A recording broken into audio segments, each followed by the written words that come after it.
the Spider-Verse sequel that's coming out, they were showing some images or whatever. I've got it in the thumbnail, but you can see in the background of, I guess that's like Gwen Stacy's or whatever, maybe her, I don't know, back of her room, it says protect trans kids. And someone mentioned, I didn't even talk about this in a stream, but someone mentioned it a couple streams ago. Did you hear about this or that? And I said, that's so stupid, putting that in there. And then somebody, progressive social justice warrior walked in there and said, oh yeah, the horror. Meaning like, oh yeah, it's so horrible they want to protect kids. How dare you? Oh, it's a bad thing to protect trans kids, isn't it? What, do you want to kill trans kids? No, this is another lie that they tell you. Let me make this very clear. There's no such thing as a trans kid. There are no trans kids. There are children. There are adolescents, human adolescents, who are normally, naturally, 100% trying to figure out who the heck they are, who the heck their identity is, what they want to be in this world, what's important to them, what's not important to them. That's called basically growing up. Every human being goes through that. With this trans woke progressivist ideologue community comes in and says they want to victimize those children. They want to say, maybe you're feeling like that because you're not even really a man. Yeah, think about that. Oh, by the way, here's this little community over here who will accept you with unconditional love so long as you agree that you're not a man.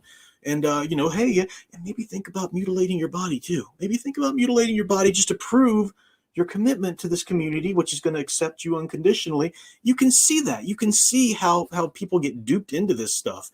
How children, this is predatory behavior.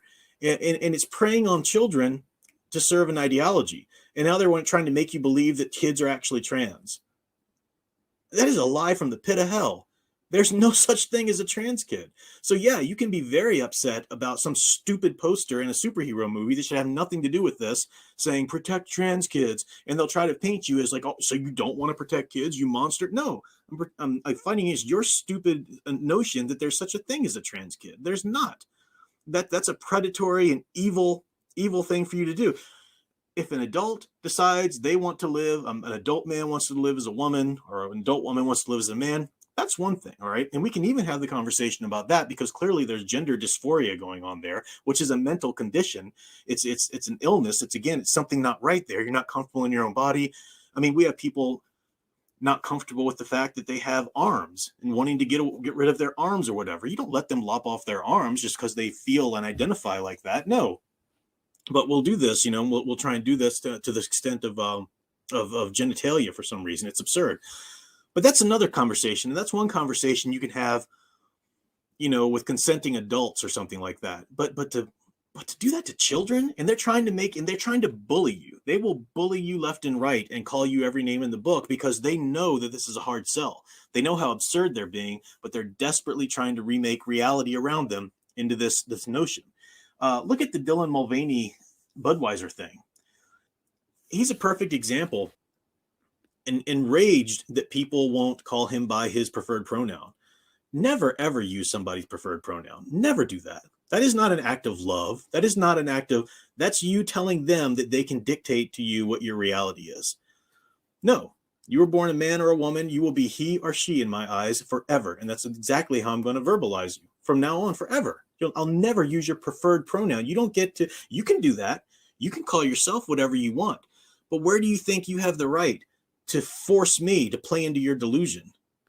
No, never, ever. And we need to be much bolder in standing up for that and refusing to do this kind of nonsense. Because they have asserted themselves with such a bullying force and culture where a lot of people are kind of timid and like scared to like take that stance, even if they believe it. Like, well, I don't want to make waves. No, stand up for your right to assert the truth of reality. No one gets to dictate to you what reality is. That's absurd. They can do whatever they want. They can call themselves whatever they like, but they don't get to make you call them something. So we're seeing this, and you're going to see more of that bullying with the Spider-Verse. Well, they are going after children, absolutely, because they know they're trying to bypass your stubborn resistance of your generation. If they can just get to your kids, then they don't have to put up with you and your stubborn insistence upon truth. The transgender philosophy is a religious philosophy. Think about it. It's very much a religion of its own. To say that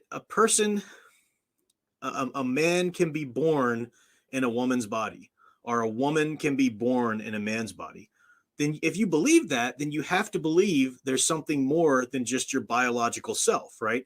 You have to believe, whether you want to characterize that as a soul or some sort of essential identity that you're automatically born with, that is a religious belief. Now, I believe that, not in the way that transgenderism does, but I believe that because I'm a Catholic, I'm a Christian. And I don't get to preach my Catholicism in a classroom. I don't get to go out in professional public settings and push my Catholicism, nor should I, because that's not the context of that.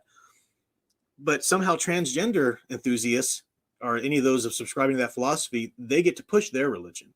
They get to tell you that, no, there is an essential nature that you can identify as this or that. And somehow that's allowed. That's allowed.